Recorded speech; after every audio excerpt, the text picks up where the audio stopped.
Hey, it's Linda Lippin here, and I wanted to talk to you about the definition of what we call loaded flexion in exercise, particularly in Pilates, and what that means for osteoporosis. Now, a lot of times we talk about the forward flexion movements in Pilates as being not great for people's spines. And right now I want to kind of separate out disc issues and ligament issues versus actual bone density issues, because they're very different things, okay? Load on the spine in flexion is not great for any of those things, frankly. But for healthy spines, it's actually good. And as long as you're not putting too much load on the spine too often, it is actually very nourishing for the spine, nourishing for the discs, and for the flow of fluid around the spine.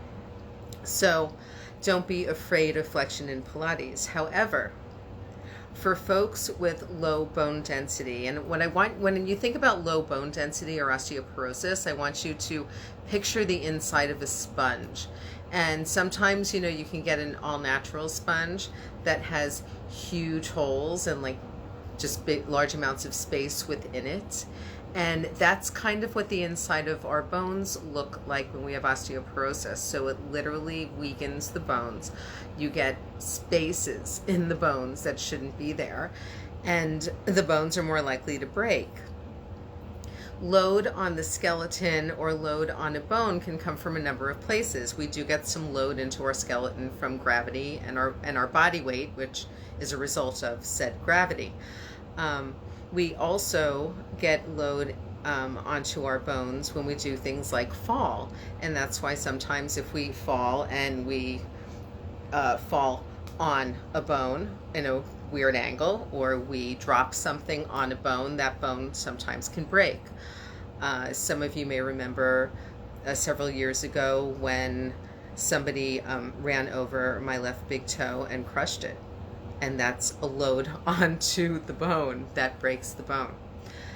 So loaded flexion, and in this case, in the case of osteoporosis, I'm more concerned with thoracic, with rib cage flexion, than I am with lumbar and cervical flexion.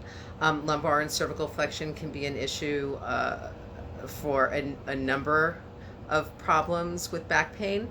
But with osteoporosis, we're more concerned with thoracic flexion, because it is the thoracic vertebrae, because they are thinner, literally, thinner around in circumference, and more prone to movement, because the ribs are attached to them, and it's where we get a lot of rotation and flexion. Those vertebrae are the ones that tend to crush, fracture with load against them in flexion. And what happens when those vertebrae crush, fracture is you get the hump, right? They crush, fracture in the front, and the spine ends up basically stuck in this kind of position. And you can't get out of that position because literally that weak bone has just crushed. It's kind of like when a piece of cement crushes or a brick falls apart within a structure. You have to kind of replace that, except we don't have a way of replacing vertebrae right now. So that's not a thing. So for my clients with osteoporosis, I'm trying really hard to not put them into positions where they're going to be in loaded thoracic flexion. And yes, a lot of Pilates is in loaded thoracic flexion.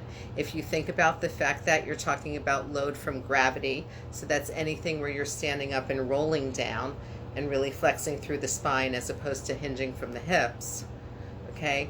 And anything where you're on your back on the mat or any piece of apparatus where you're either curling up the head, again against gravity, and pushing down into the mat, right? And sometimes into springs as well, or up from the tail end, again, sometimes with springs and straps, but still gravity is affecting weight into those thoracic vertebrae, and it can cause those vertebrae to fracture in the front. And that's basically then kind of a lifetime of pain and damage control for the person involved. So I highly recommend not doing that to your clients.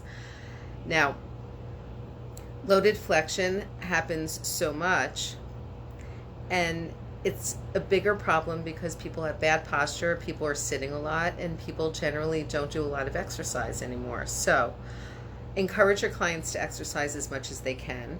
Encourage them to be up in extension as much as they can.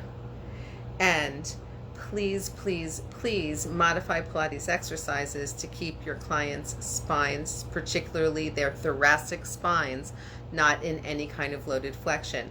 Interestingly enough, things like cat-cow, where you're on all fours, can be okay, because if you think about it, when you're on all fours, the weight of gravity and the contents of your abdomen are actually pulling your spine anteriorly down toward the floor. So it takes work just to stay flat, let alone put your spine into any kind of flexion. And you can do the flexion more from getting a little pelvic tilt than really rounding up through the chest. So that one is actually okay, but rolling like a ball, not so much. Short spine stretch, not so much. Even the roll up and the roll down, why? And you need to modify anything that has the head going up or the tail really curling up into something that's not putting so much downward pressure with gravity into the front of that thoracic spine. So I leave you with that. Have a great day, and thanks for joining me. Bye.